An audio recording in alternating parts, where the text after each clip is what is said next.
good evening. Okay, I have a bit of a disclaimer here. I've had a very eventful day. In the morning, I was stung by a bee. I ended up in a hospital. No, my boyfriend had to pick me up. No, clinic. Had a jab and all that. Then on the way here, I went to this International Women's Day tea. Had something at Cafe Barbara. Now I have gastritis. So this is my hot water bottle. If you see me sitting down like this, I really would like to apologize. I promise I'll do my best not to pingsan or mati here, okay? Oh my God.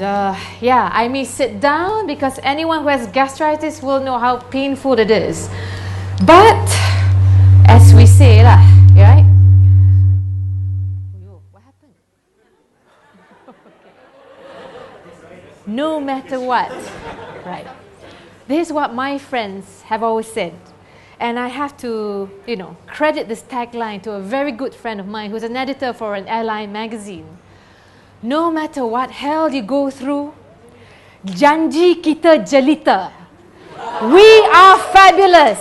Gastritis, bee sting or not, no matter what hell you go through, you are that. Yeah? So I've got 13 minutes. 13, right? So let's go. 1. From geek to super geek. When Kizri and all that called me and said, can you talk about International Women's Day? Talk about being an example. I said, you know what? I'm everything that's not to be made an example of. In school, I went to a boarding school. I was a girl most likely to fail. Now you can see me, my Coke bottle glasses. I had an afro, thick hair. Right. And you can see that my fashion sense is really bad. Look at those jeans. Look at the t-shirt. Look at the jacket. That was the 80s. That's my good friend, Lynn. And we're still good friends. Okay. And yes, I was in Tunku Krusha College. I was there because my parents traveled so much. I didn't have a proper education. Kicked me there. I didn't understand half a word of my own language, Bahasa Malaysia. I was terrible, Melayu Murtad that time, But I didn't do well in school. I suppose I rebelled. I could have been very lazy. I could have been very playful. So my report cards, every month, I was actually brought into discipline and actually told my parents, your daughter is going to be a failure. And every week, would have this, dorm thing. You see all these wardens there, right? And I would be picked on. This girl will never get through Form 5. This girl's going to be a drug addict. This girl's going to be everything. When you're 17, you really believe all that. And after a while, you start thinking, you know what? I'm not going to do that. I don't want to be a drug addict. I've seen photos of that. So I said, when I left TKC in 1986, see, that's a long time ago, I swore that I'll make them eat their words again. I didn't know how. But I remembered that after Form 5, I prayed so much. I became really religious. Just make me get grade 1. 23, 24, aggregates pun tak apa lah. Because my parents were thinking, what are we going to do with you? We don't even think you'll get 3rd grade. You don't have SPM now, right? You have PMR? You do. Do you have aggregates and all that? Okay, my time in the 80s, we had aggregates. So I'm going, okay, dear God, just give me 24 aggregates, pass je lah, And I did. So it was amazing. I was shocked. So I'm going to speed it up a bit, yeah? My life in a nutshell. It has been challenging. I have not been well for the last few years. I suffer from crippling endometriosis, which is why I have all kinds of me. I've gone for 7 surgeries. Last year I had a partial hysterectomy. By rights, as my doctor said, you shouldn't be running around here. 2, I had a failed marriage. I'm divorced. Not very good, but I dated a few guys along the way, and I've got a lovely boyfriend here who's like, are you sure you're not going to crap tonight with the way you're going?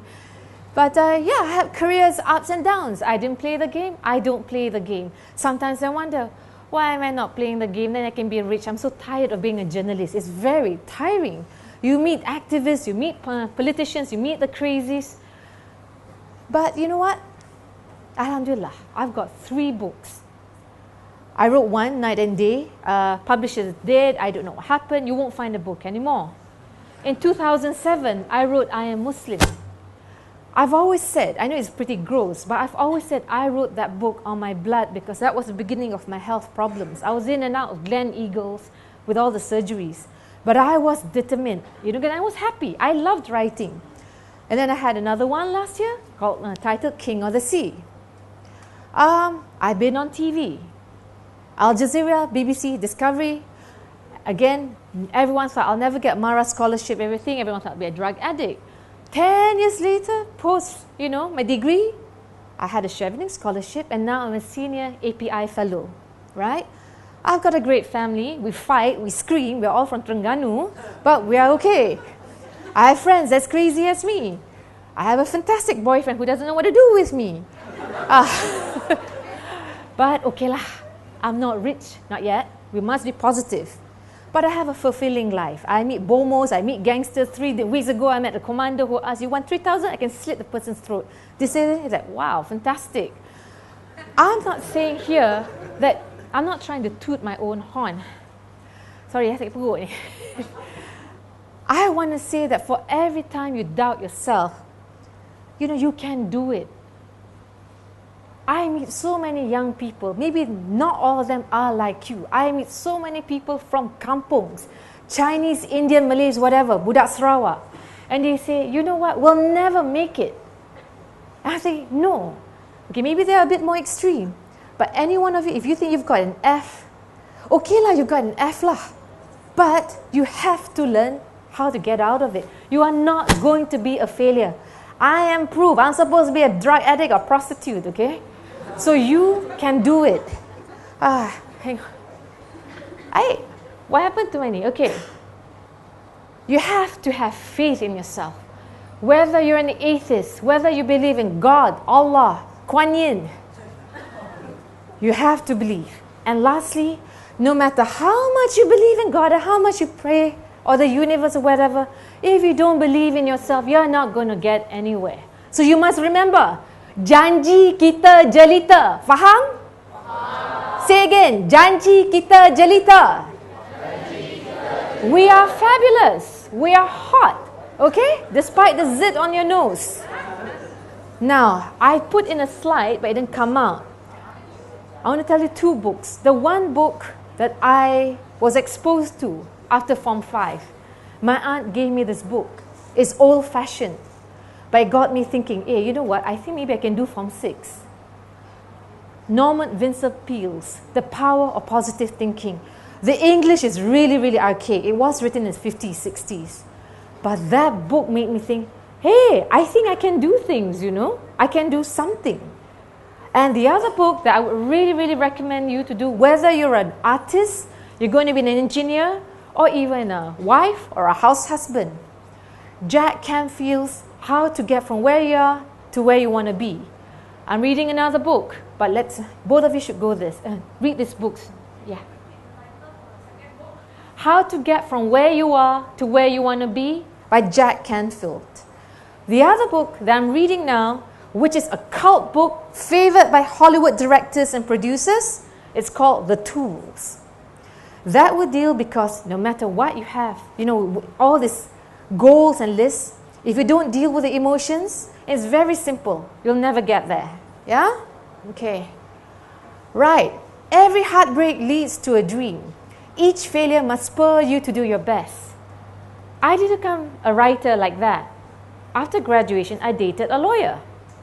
And in my 20s, all I wanted to do was just dance and get married, And then, I was, sorry, sayang, old story, he dumped me. I'll tell you in the 80s, of all the places, bus station, tau. I had to take bus mini. I was working as a Central Market executive, PR. And we met at that bus stop right in front of Central Market. He was working, he was doing, I think he's chambering or something. So the bar counsel was at back. He says, I got to tell you something. He was with a knapsack. And I'm like, oh, yeah. He said, I want to break up. What do you mean you want to break up with me? You can't break up with me. Because, I can't be with someone creative. I need to date a lawyer. I'm like, what? So I cried. And I said to him, because I was in my 20s, I said to him, you just wait, I'm going to eat you back your words. And I said, yelah, apa-apa lah jadi. And that was how I started. I was so angry. I wrote about him and sent it to the New Straits Times about how I was supposed to get married and all that. And suddenly that career overtook my life. And at that time I was doing corporate comm.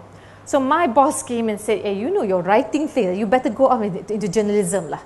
It took over my life. I've never looked back. Even though the pay in the media is bad, it's really low, I'm glad I took that step. You have to set goals. I know you probably hear this all the time, but believe me, it really, really works. You make your plans, you go this way, you go that way, it's part of the journey, right? You get to work, because if you make plans and don't do anything, no use. Stick to it. Okay lah, doesn't work, do something else. And you reach your goals. I'm not going to deny I've worked, this year, for 20 over years I've been working.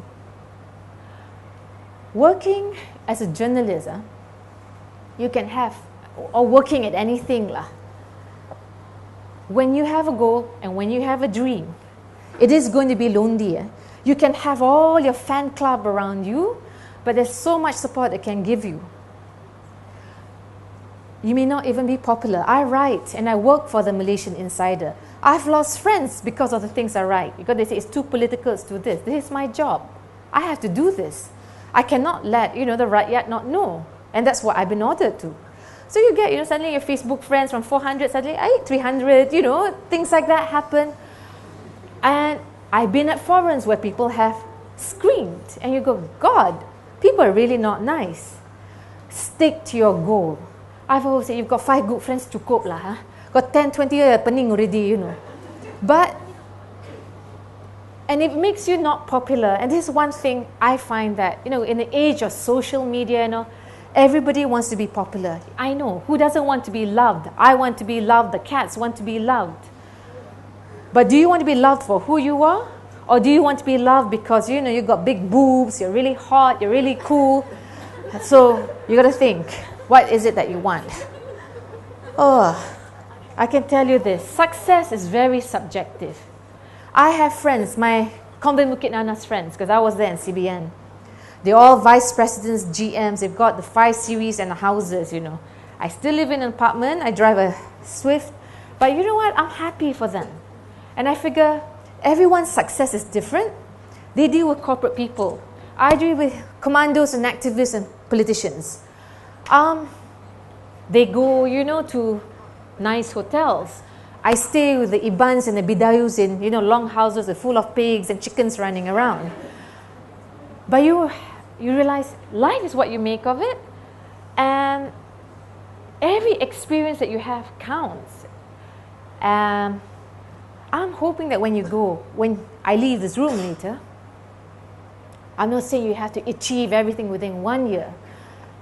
But I want you to believe in yourself and say, I can do something. I have friends who are wives who've decided I don't want to work anymore, and they feel bad because they're not ambitious. I say, how many women can actually deal in this present time with all the challenges, dealing with a marriage, dealing with children, with rising costs of education, running around, because not everyone can afford a driver, or even those who can afford drivers are finding a lot of challenges. Everyone is special. I know it sounds like, very Oprah. And believe me, I'm quite cynical, human behavior too. But I'd like to think that we all can do something, I was just telling Adam, when I was in my 20s, right, we didn't have this. You're all very, very lucky. I think, what did I do after Form 5? Yeah, I went to Pertama Complex, listened to all the rock kapak songs and all, Really, really a real kutu. I know, seriously. And when I look at all these young activists, if only I had that guidance. Yes, I had that one book, but I had that guidance of someone coming out on stage saying, you can do this, you can do that. I think I would have been, still be me, but I wouldn't have wandered away here and there so much. Lastly, again, remember this. Janji kita Jelita. No matter what, I tell you, I'm having a really rough time with work. Everyone's wondering when general elections is. I'm wearing a lot of makeup to cover my eye bags and all that. And, you know, we journalists are saying, hi, I die lah after this. After this, we want to do bagi tuition lah, become diver lah, you know. We are tired and exhausted. But you just wake up every morning and you say, you know, I can do this. I think I can survive 3 hours. But you must remember, we are fabulous. We are good. I don't know what your paths are going to be. Some of you are going to be very, very successful. Some of you will be dicing the ethical path or the unethical path. I can't say you can't do this, you can't do that. I'm not God, I'm not your mother. At the end, even your parents cannot tell you or control you. Some of you may decide to kill a few people and go there. Yeah, it does happen. You know, you deal with your guilt, you deal with a conscience. I'm not here. I want to say that you're going to do good. I want all of you to do well. You're very lucky, and it'll be nice that one day you can multiply all this and meet your generation from the rural areas, Sabah, Sarawak, anywhere, because they don't have the breaks that you have. Okay? Now, is it 13 minutes? Yes. It is? Okay. All right, so before I pass out at the back there, where's my medication? All right, can we just have Janji kita Jelita? Everyone, shall we all stand up and just vamp it up and be vogue, as all the boys say. 1, 2, 3. I'll just say this once and you all just say, Janji kita Jelita, okay? 1, 2, 3. Janji kita Jelita. No. One more. You're vogue, remember? 1, 2, 3. Okay, you pass. I want to pass out now. Thank you.